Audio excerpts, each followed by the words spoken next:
চান করে তো মাথা মোছা হয়ে গেল, আজ কি দুমুঠো ভাত পাবো না নাকি? দিচ্ছি দিচ্ছি, এক্ষুনি দিচ্ছি।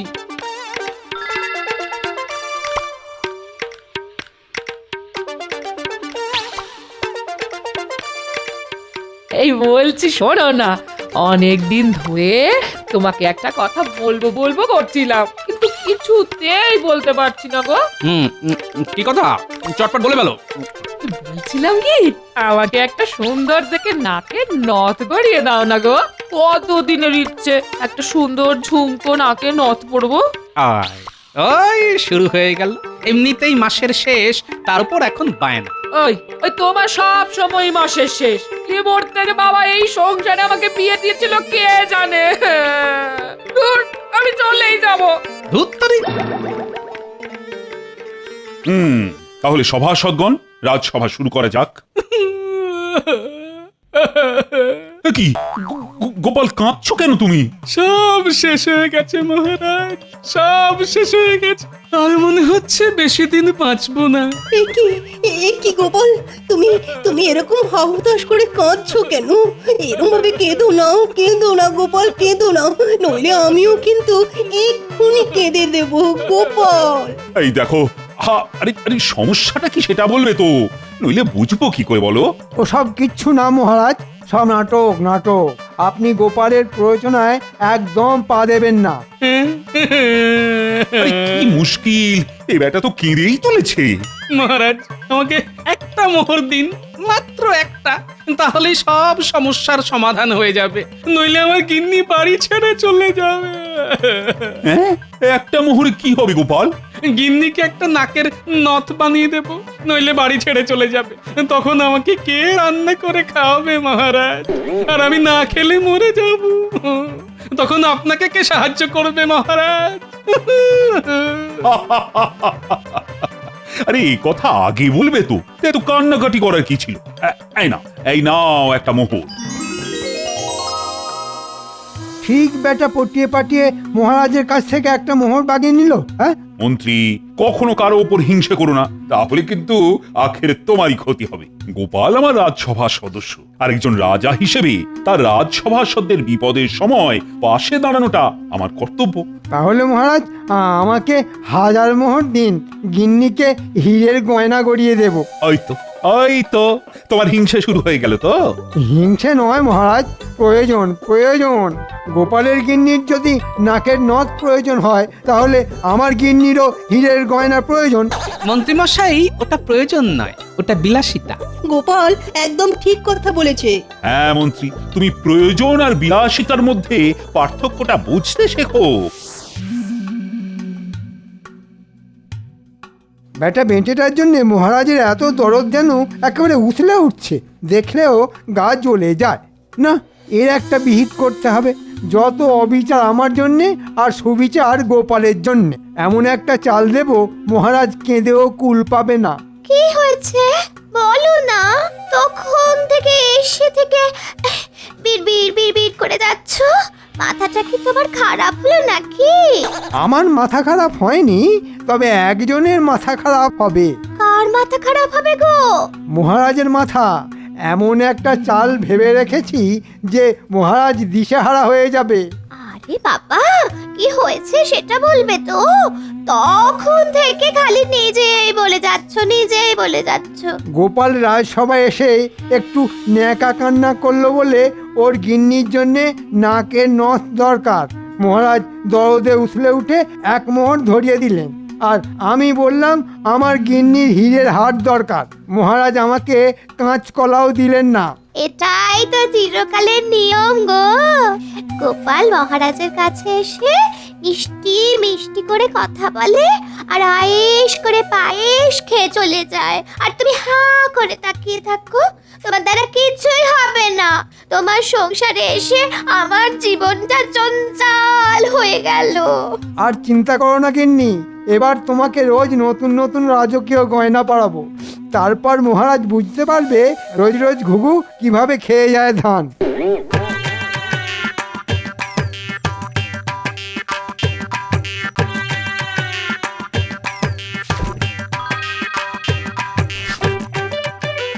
তাহলে শেখরা, তোমার হিসেব মিটে গেল। হ্যাঁ গোপাল দাদা।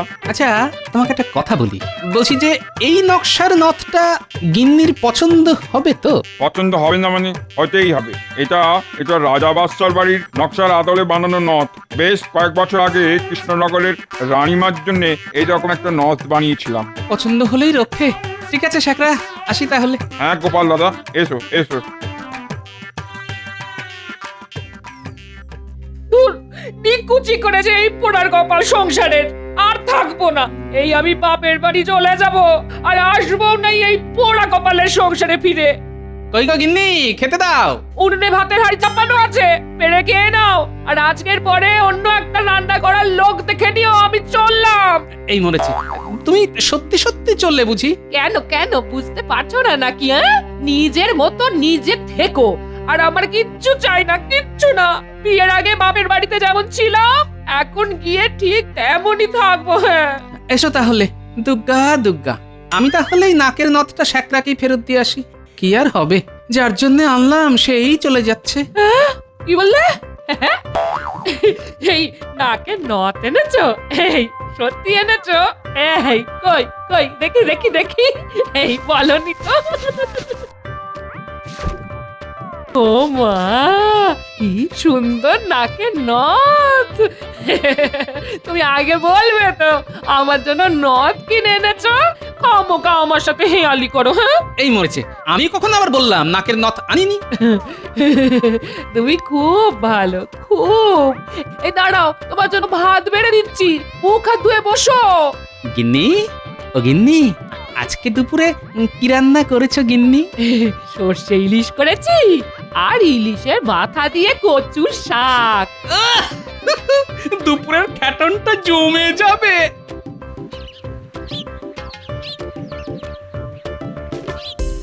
গিন্নি, ইলিশ পেলে কোথায়? আমি তো আজকে বাজার থেকে ইলিশ মাছ আনিনি। ওই তো সকালে পুটির মা একটা গোটা ইলিশ মাছ দিয়ে গেছিল। পুটির বাবা নাকি আজকে নদীতে মাছ ধরতে গিয়ে কয়েকটা ইলিশ মাছ পেয়েছে জানো, তাই আমাদেরকে একটা দিয়ে গেল। বাহ বাহ বাহ, বেশ বেশ বেশ। জানো তো গিন্নি, তোমার এই নথ কেনার জন্য আজকে মহারাজ আমাকে একটা মোহর দিয়েছেন। আমি অনেক কান্নাকাটি করেছিলাম তো। উমা, তাই নাকি? হ্যাঁ, তাহলে তুমি এক কাজ করো, তুমি কালকে বাজার থেকে ইলিশ মাছ এনো। হ্যাঁ, কেন কেন, আমি ইলিশ কিনতে যাব কেন? না, আসলে তাহলে কালকে একটু বেশি করে সর্ষে ইলিশ রান্না করব। তুমি সময় করে দুপুরে খাওয়ার আগে মহারাজের জন্য দিয়ে এসো। হ্যাঁ, ও আচ্ছা আচ্ছা আচ্ছা, ঠিক আছে ঠিক আছে।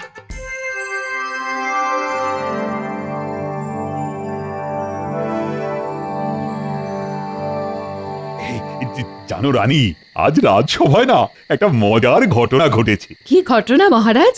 গোপালের রাজসভায় এসে সে কি কান্নাকাটি বলছে, ওর গিন্নিকে নাকের নথ না গড়িয়ে দিলে ওর গিন্নি নাকি বাড়ি ছেড়ে চলে যাবে। তারপর কি হলো? তারপর আর কি, গোপালকে একটা মোহর দিলাম, গোপাল খুশি, আর রীতিমতো মন্ত্রী জ্বলতে থাকলো।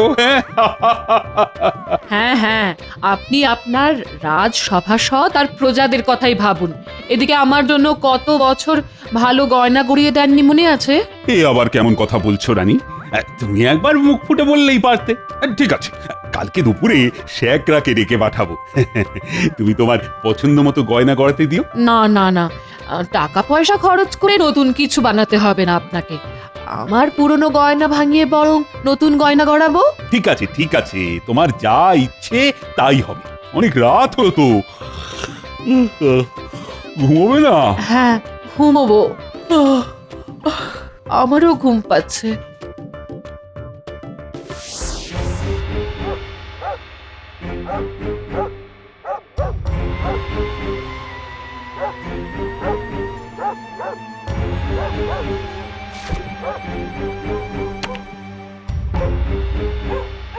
কি মন্ত্রীমশাই, আজকে এত রাতে আমাদেরকে ডাকলেন? কোনো কাজ আছে নাকি? শোন, এতদিন তোদেরকে দিয়ে যা কাজ করিয়েছি ওসব চুনোপুটি কাজ, কিন্তু আজকে যে কাজটা করাবো সেটা করতে পারলেই রাঘব বোয়াল। হ্যাঁ, আমরা কি ওই ঝুড়ি কোদাল নিয়ে বোয়াল মাছ ধরবো মন্ত্রীমশাই? তার নামটাই শুধু ঘটা, কিন্তু তোর ঘটে এতটুকু বুদ্ধি নেই। আপনি আমাকে বলুন মন্ত্রী মশাই, আমি সব ব্যাপারটা একাই সামলে নেব।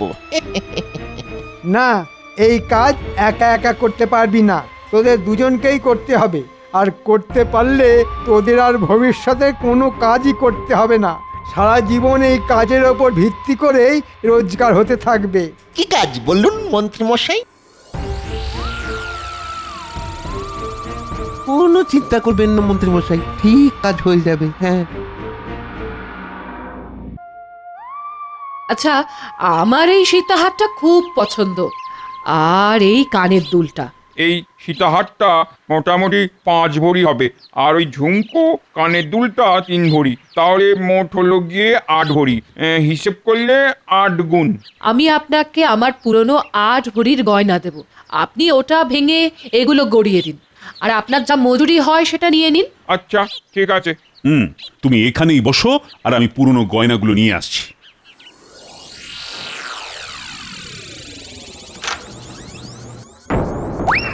হায় হায় হায়, কি কাণ্ড!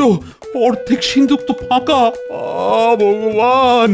রানী, ও রানী, এদিকে এসো। কি হলো? কি হলো মহারাজ? কি হলো? ডাকছেন? দেখো, দেখে যাও রানী, সিন্ধুকের কি অবস্থা। অর্ধেক সিন্ধুক ফাঁকা হয়ে গেছে। মহারাজ, মহারাজ, আমি আপনার জন্য সর্ষে ইলিশ নিয়ে এসেছি, আমার গিন্নি বানিয়েছে। তুমি রাখো তোমার সর্ষে ইলিশ, আমার সব সম্পত্তি শেষ হয়ে গেল। মহারাজ, কথায় আছে, যা দেবেন অঙ্গে তাই যাবে সঙ্গে। এই সর্ষে ইলিশটা খেয়ে নিন, তারপর আমাকে বলুন কি হয়েছে। না না না, আমার ওসব খাওয়ার কোনো ইচ্ছে নেই, তুমি এটা রেখে দাও। গোপাল, গোপাল, রাজবাড়ির সিন্ধুক রাতারাতি অর্ধেক ফাঁকা হয়ে গেছে গোপাল। হিমা, সে কি? কিভাবে? শেখরা, তুমি এখন এসো, তোমাকে পরে ডাকবো। আচ্ছা, ঠিক আছে। আর বলো না গোপাল, সিন্ধুকের ঘর তো সবসময় তালা চাবি দিয়ে বন্ধই করা থাকে, আর চাবিটা আমার কাছেই থাকে। কিন্তু কিভাবে যে অর্ধেক সিন্ধুক ফাঁকা হয়ে গেল, আমি কিছুতেই বুঝতে পারছি না, কিছুতেই বুঝতে পারছি না। আমাকে একটু দেখতে দিন তো মহারাজ।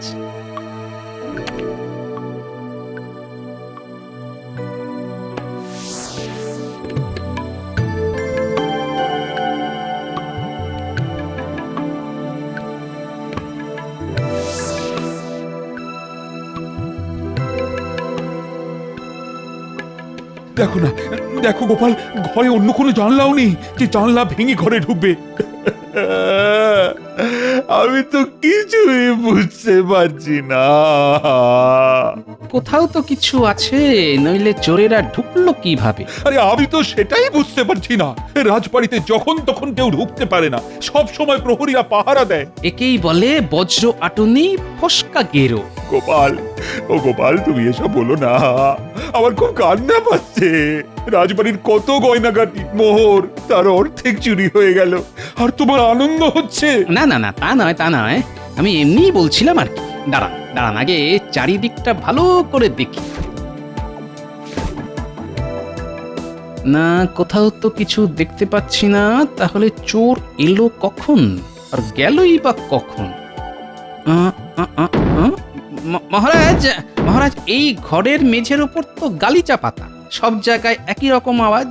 কিন্তু এখানটা দেখুন, দেখুন, হ্যাঁ হ্যাঁ, এখানটা, এই এই এই কোণের দিকটা দেখুন, একটু অন্যরকম আওয়াজ মনে হচ্ছে না?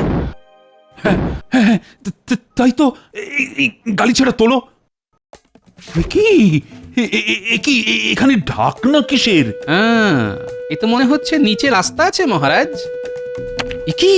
এ তো সুড়ঙ্গ, গভীর সুড়ঙ্গ। কি করে সম্ভব? এত বড় ষড়যন্ত্র কার? আমি ছাড়বো না গোপাল, যে এই কাজ করেছে আমি তাকে মেরেই ফেলবো। মহারাজ, মহারাজ, এত উত্তেজিত হবেন না মহারাজ। একটা কথা শুনুন, সুড়ঙ্গ যখন এখানে শেষ হয়েছে, তাহলে এর শুরুও আছে। আমাদের যেখানে শুরু হয়েছে তার কাছাকাছি অপেক্ষা করতে হবে, কারণ যে চোর চুরি করেছে সে পুরো সিন্ধুক ফাঁকা করতে পারেনি। সে নিশ্চয়ই বাকি সম্পদের লোভে আবার আসবে, আর তখনই খপাত। সাবাস গোপাল, সাবাস। তারপর বেটাদের আনন্দ লাই। কিন্তু মহারাজ, আমাদের এই ব্যাপারটা পাঁচ কান করলে হবে না। আর একটা কাজ করা যেতে পারে। কি কাজ? সাবাস! আমি শুধু তাহলে একজন প্রহরীকে সুড়ঙ্গের উৎসের কাছাকাছি বাইরে গিয়ে অপেক্ষা করতে বলবো, আর যখনই চোরেরা এখানে ঢুকবে তখনই খবর, আর তারপর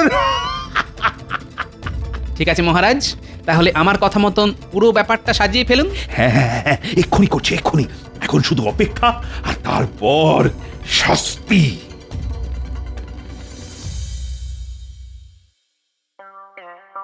কি গিন্নি, তুমি খুশি তো? খুশি মানে আজ আমি দারুণ দারুণ খুশি। আমি কোনোদিন স্বপ্নেও ভাবতে পারিনি আমি এত গয়না পরতে পারবো। এ তো সবেমাত্র অর্ধেক গিন্নি, আজকে রাতে আরো পাবে। এতদিন পরে তুমি একটা কাজের কাজ করতে পেরেছো। ওহ, আমার কি সুন্দর রানী রানী দেখতে লাগছে। ঠিক আছে, হয়েছে হয়েছে, আমি এখন চললাম। তুমি সাবধানে থেকো, আর এই গয়নাগাটির ব্যাপারটা যেন কেউ ঘুণাক্ষরেও টের না পায়। আচ্ছা ঠিক আছে।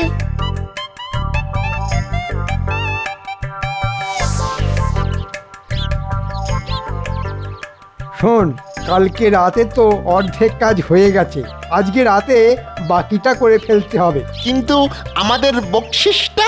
এই নে। হ্যাঁ, এ কি মন্ত্রী মশাই, এত বড় দুঃসাহসিক কাজ করে এই এই একটা মাত্র মোহর? এখনো কাজ তো তোদের শেষ হয়নি। কাজ হয়ে গেলে আমি তোদেরকে টাকা পয়সা ভরিয়ে দেব। তারপর আমরা সবাই এ রাজ্য থেকেই চলে যাব সোজা বিদেশে। ঠিক আছে মন্ত্রী মশাই, আপনার কথা মতো কাজ হয়ে যাবে।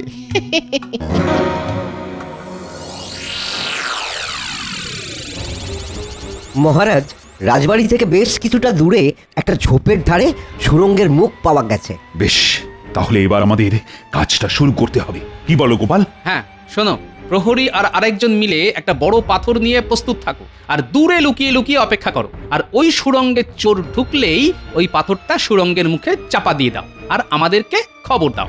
যথা আজ্ঞা গোপাল। গোপাল যেরকম বললো ঠিক সেরকমটাই কাজ করো, আর ব্যাপারটা মোটেই পাঁচ কান করো না। যথা আজ্ঞা মহারাজ। মহারাজ, জলের ব্যবস্থাটা করে রেখেছেন তো? হ্যাঁ হ্যাঁ, সব ব্যবস্থা হয়ে গেছে। ঘটা, আমার না কি আনন্দ হচ্ছে কি বলবো। ও, আনন্দ তো আমারও হচ্ছে রে বটা। ও, শুধু একটা রাত, একটা রাত, তারপরে সোজা বিদেশ। হ্যাঁ, এ তো বটা ঘটা। আচ্ছা, তার মানে ওই দেখ গর্তের মধ্যে ঢুকে গেল। চল তাহলে আমরাও আমাদের কাজটা সেরে ফেলি, চল।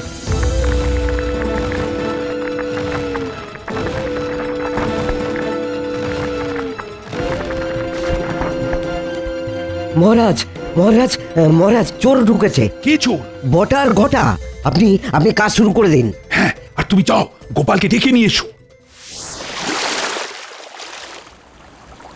একিরে ঘটা, সুরঙ্গের ভিতরে জল আসছে কোথা থেকে? কিছুই তো বুঝতে পারছি না রে।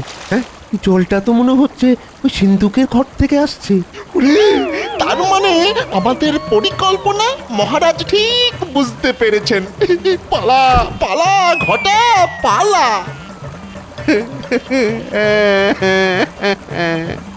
ওরে বটা রে, সুরঙ্গের মুখ তো মনে হচ্ছে ওই পাথর দিয়ে বন্ধ করে দিয়েছে রে। এবার আমাদের কি হবে রে বটা? ওরে ওরে, ডুবে যাচ্ছি রে। ওরে, ও ওই ঘর থেকে আলো আসছে। ওদিকেই আমাদের বেরোতে হবে। নইলে তো আমাদের শরীর সমাধি হয়ে যাবে রে। চল ওই দিক দিয়ে বেরোবো। মহারাজ, ধরুন বেটাদের।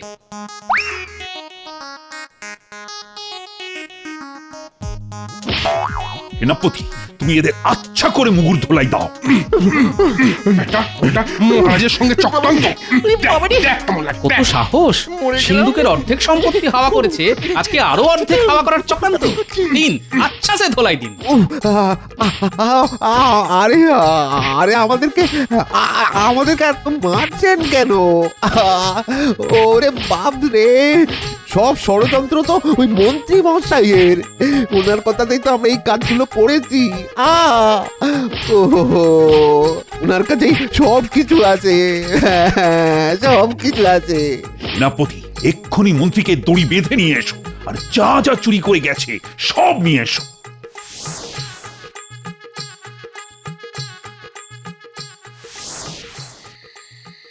এবার এক কাজ করো, এদের তিনজনকেই একসাথে সুড়ঙ্গের ভেতরে ঢুকিয়ে দাও। একদিক পাথর চাপা দিয়ে বন্ধ করা আছে, আরেক দিকেও পাথর চাপা দিয়ে দাও। মহারাজ, ভুল হয়ে গেছে মহারাজ। আমাকে আমাকে ক্ষমা করে দিন না লক্ষ্মীটি। আর কোনোদিন করবো না। চলুন মন্ত্রী মশাই, আজ থেকে সুড়ঙ্গতেই থাকবেন, চলুন। হ্যাঁ, আর কোনোদিন করবো না, আর কোনোদিন করবো না। ধন্যবাদ গোপাল, ধন্যবাদ। তোমার জন্য আজ আমি আমার সমস্ত হারানো সম্পত্তি ফিরে পেলাম। এই নাও তোমার উপহার। সত্যি গোপাল, তোমার বুদ্ধির তুলনা নেই, সত্যি। ধন্যবাদ মহারাজ। ওরে বাবারে মরে যাব, বিশ্বাস করুন, মরে যাব। গোপালের জন্যে এবারেও ধরা পড়ে গেলাম।